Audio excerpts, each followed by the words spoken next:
Croeso i'r gyfres hon o adnoddau wedi'u creu gan y Ganolfan Llwyddiant Academaidd i helpu i'ch tywys drwy broses gwaith grŵp. Dylech wrando ar bob fideo yn ei drefn mwyn cael y gorau o'r adnoddau. Mae sawl math gwahanol o waith grŵp all digwydd mewn amrywiaeth o gyd-destunau ac mae bron yn sicr y bydd gofyn i chi wneud rhyw fath o waith grŵp. Yn ystod eich amser ym Mhrifysgol Abertawe, efallai bydd angen i chi weithio mewn grŵp yn yr ystafell dosbarth.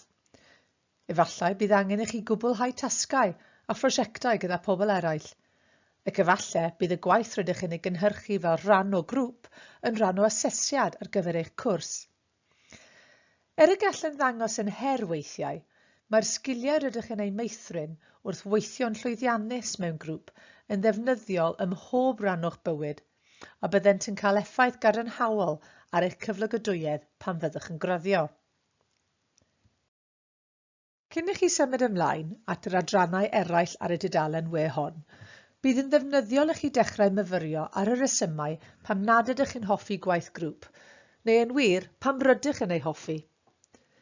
Efallai eich bod yn fewnblyg ac mae gwaith tîm yn eich blino, neu efallai eich bod yn gymdeithasol iawn ac rydych yn hoff o weithio gyda pobl eraill. Efallai nad ydych yn hoff o golli rheolaeth lawn dros eich waith eich hunain. Cyn i chi symud ymlaen, mae'n werth treulio ychydig o funudau i nodi cynifer o syniadau ac y gallwch ynghylch y resymau pam rydych yn hoffi gweithio mewn grwpiau neu y resymau pam nad ydych yn ei hoffi.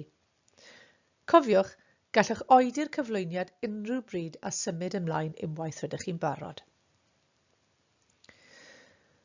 Ar ôl i chi nodi'ch syniadau, ceisiwch feddwl am fanteision ac anfanteision gweithio mewn grŵp. Hyd yn oed os nad ydych wedi gwneud gwaith grŵp o'r blaen, mwy na thebyg bydd syniad gennych am yr hyn a allai fod yn anodd, neu'r hyn a allai wneud bywyd yn haws wrth fod mewn grŵp. Dengys ymchwil bod gan fyfyrwyr yn gyffredinol disgwyliadau isel ynghylch gwaith grŵp, ac o ganlyniad yn aml nid ydynt yn cydweithredu'n dda, os o gwbl hyd yn oed. Mae casáu grwpiau yn syniad sefydliedig iawn mewn damcaniaethau dysgu, ac ar y sgrin mae rhestr o rhesymau mwyaf cyffredin a roddir gan fyfyrwyr dros beidio hoffi gwaith grŵp. Ein tasg gyntaf yw i ddechrau meddwl a allwn ni droi rhai o'r syniadau hyn ar eu pennau. Er enghraifft, os ydych chi'n uniaethu ar pwynt cyntaf ar y sgrin, pam dylai fy ngradd dibynnu ar yr hyn mae pobl eraill yn ei wneud, a oes modd i chi ddechrau meddwl am hyn mewn ffordd mwy positif, o safbwynt cydweithredu, rhannu syniadau a sgiliau a gwybodaeth, a rhannu cyfrifoldeb. Os nad ydych chi'n hoffi'r bobl yn eich grŵp, oes modd i chi ailfeddwl am hyn fel cyfle i wella eich sgiliau cyfathrebu. Treulwch peth amser yn meddwl am bob un o'r rhesymau hyn mwyn ystyried a ydynt yn berthnasol i chi a'r ffordd rydych chi'n teimlo am waith grŵp. Y hyn rydyn ni yn ei wybod am waith grŵp yw nad yw ceisio mynd i'r afael a theimladau negyddol mewn ffordd wahanol yn ddigon yn ei hunain. Felly, efallai byddai hyn yn help i chi wybod. Hynny yw bod cydweithio fel rhan o grŵp yn gallu darparu dysgu gwell na gweithio yn unigol. Mewn gwirionedd, mae tystiolaeth gref sy'n dangos bod myfyrwyr sy'n gweithio mewn grwpiau yn perfformio'n well na cymheiriaid mewn nifer o feysydd allweddol. Mae ymchwil yn dangos ein bod yn dysgu mwy pan fyddwn yn gweithio ar y cyd ac yn gydweithredol, ac mewn gwirionedd, mae'r angen i greu darn o waith yw'n cymhelliant, y broses o weithio mewn grŵp yw beth sy'n gwneud i ni i ddysgu, yn ôl Lorylad 2012.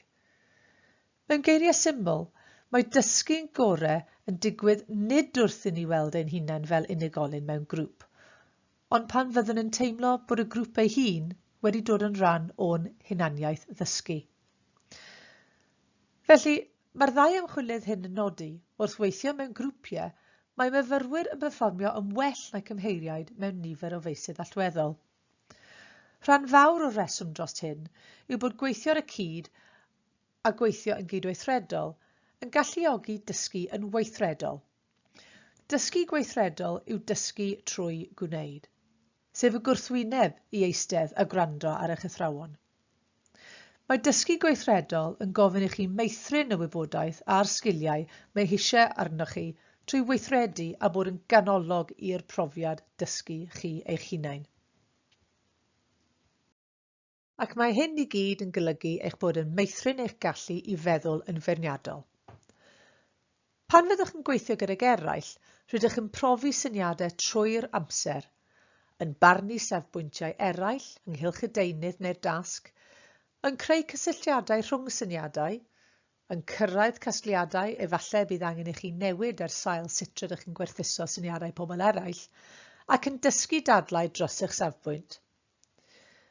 Ar y sgrin, ceir delwedd o fframwaith dysgu ac addysgu o'r enw tacsonomeg Bloom. Os ydych yn edrych ar y tabiau ar bwys y pyramid, gallwch weld bod y sgiliau dwi'n newydd i disgrifio yn perthyn i ben y pyramid o dan dadansoddi a gwerthuso. Felly, cyfiawnhau safbwynt neu benderfyniad gan greu cysylltiadau rhwng syniadau.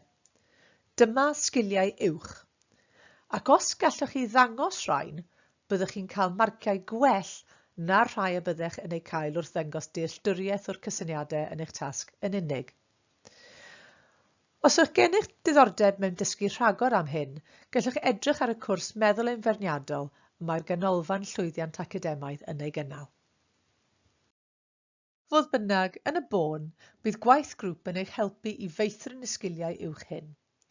Yn ogystal â bod ag angen y sgiliau meddwl yn feirniadol hynny ar gyfer eich gradd, gallwch weld hefyd o'r sleid hon fod cyflogwyr yn gwerthfawrogi'r cymhwyseddau a'r galluoedd rydych yn ei meithrin wrth weithio mewn grŵp yn fawr iawn. Mae pob un o'r sgiliau a rhestrir ar y sleid hon yn ymwneud yn uniongyrchol â gwaith tîm, a bydd gallu dangos profiad o'r sgiliau hyn yn helpu eich cyflogadwyedd. Felly, gan gofio hynny i gyd, bydd gweddill ladrannau ar y dudalen we hon yn canolbwyntio ar feithrin grŵp llwyddiannus. Yn y fideo sy'n dilyn, byddaf yn eich tywys trwy'r fframwaith a ddefnyddio'r amlaf i fapio datblygiad grŵp, sydd ei hun yn seiliedig ar ymchwil y seicolegydd Bruce Tuckman. Mae 4 cam penodol i'r fframwaith hwn, sef ffurfio, stormio, normaleiddio a perfformio. Ac ychydig flynyddoedd ar ôl datblygu'r model hwn yn wreiddiol, mi ychwanegodd Tuckman gam olaf, sef ymadael neu adjourn. Efallai byddwch hefyd yn gweld elfen o galaru yn lle yr ymadael hyn.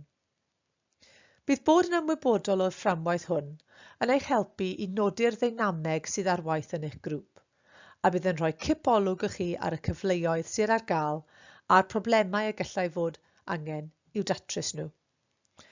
Bydd pob un o'r darnau fideo dilynol yn disgrifio nodweddion y camau hyn wrth ffurfio grŵp, a byddant yn awgrymu tactegau ar gyfer symud ymlaen a'ch gwaith grŵp.